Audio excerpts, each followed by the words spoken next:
Hey guys, in this video I'm going to show you how to make pop-up album effect on CapCut.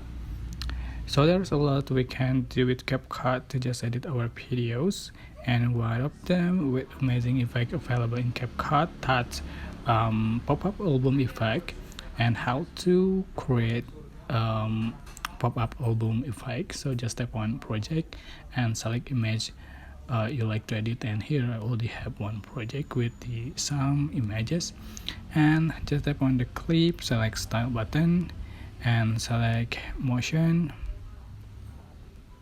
scroll and select pop up album effect, just white,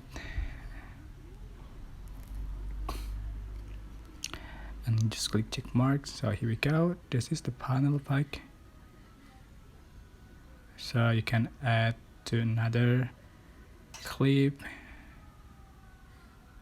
select motion, select pop-up album and just white.